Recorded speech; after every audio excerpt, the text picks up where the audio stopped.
चलिए एक छोटी सी कहानी,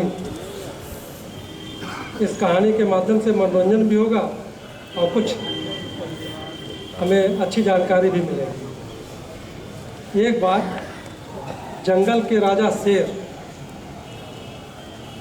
ने अपना कारोबार हल्का करने के लिए एक मंत्री बनाने को सोचा और निर्णय लिया कि किसको मंत्री बनाया जाए। तो उसके बाद जंगल के सारे जानवरों को जो है बुलाया गया, सारे जानवर इकट्ठा हुए। तो जंगल का राजा शेर, तो शेर ने कहा, भाई देखो, मुझे अपने राज्य के संचालन के लिए एक मंत्री की आवश्यकता है जो मेरी मदद कर सके, जो मेरे काम में सहयोग कर सके। लेकिन शर्त यह है कि उसकी परीक्षा हम लें कि कौन मंत्री बन सकता है। तो सारे जानवर इकट्ठा हुए थे वहाँ। तो सबसे पहले जो है घोड़ा है।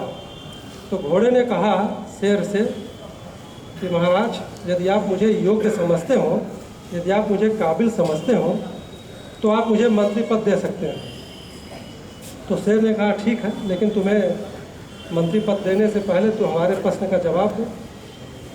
अगर जवाब सही दोगे तब मंत्री पद दिया जाएगा। घोड़े ने कहा ठीक है, पूछिए।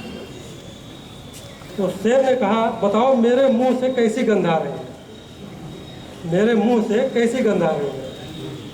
तो घोड़ा स्पष्टवादी था, सच बोलने वाला था, झूठ कैसे बोलता। तो घोड़े ने कहा, महाराज आपके मुंह से बड़ी दुर्गंध आ रही है। तो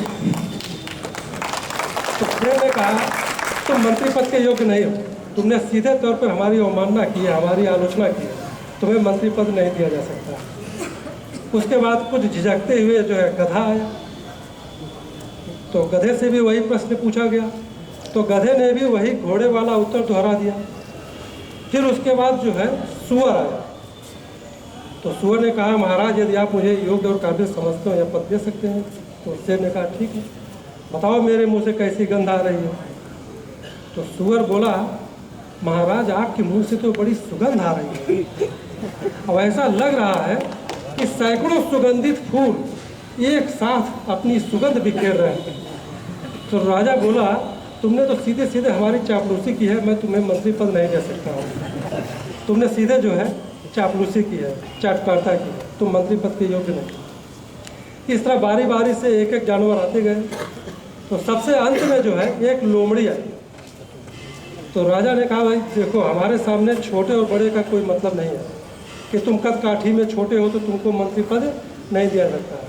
मुझे तो एक बुद्धिमान मंत्री चाहिए, एक मतिमान मंत्री चाहिए, उसी को हम मंत्री पद देंगे जो हमारे प्रश्न का सही उत्तर दे सके। तो लोमड़ी ने कहा ठीक है, बताइए क्वेश्चन। तो शेर ने कहा, बताओ मेरे मुंह से कैसी गंध आ रही है। तो लोमड़ी ने क्या काम किया, शेर के मुंह को जो है आड़े तिरछे ऊपर नीचे खूब घुमाया और उसके बाद सूंघने का नाटक किया, सूंघने का अभिनय किया। फिर उसके बाद बोलती है कि अन्नदाता, मैं अभी कुछ नहीं बता सकती क्योंकि मुझे बहुत तेज जुकाम हुआ है, इतना सुनना था। शेर मुस्कुराया और बोला, कहा कि तुम मंत्री पद के योग्य हो, तुम मंत्री पद के योग्य हो, तुम नीतिज्ञ हो और तुम अवसर के अनुकूल निर्णय लेने में सक्षम हो, इसलिए तुम्हें मंत्री पद दिया जाता है। तो इस कहानी के माध्यम से हम ये बताना चाहते हैं कि जो स्पष्टवादी लोग होते हैं, जो मुंहफट लोग होते हैं, उनको अच्छा नहीं माना जाता। और जो चापलूसी करने वाले होते हैं, जो मक्खन लगाने वाले होते हैं, उनको भी अच्छा नहीं माना जाता है। जो व्यक्ति नीतिज्ञ हो और जो व्यक्ति दूर की सोच करके निर्णय लेने की क्षमता रखता हो, तो वह व्यक्ति जो है योग्य माना जाता है। धन्यवाद।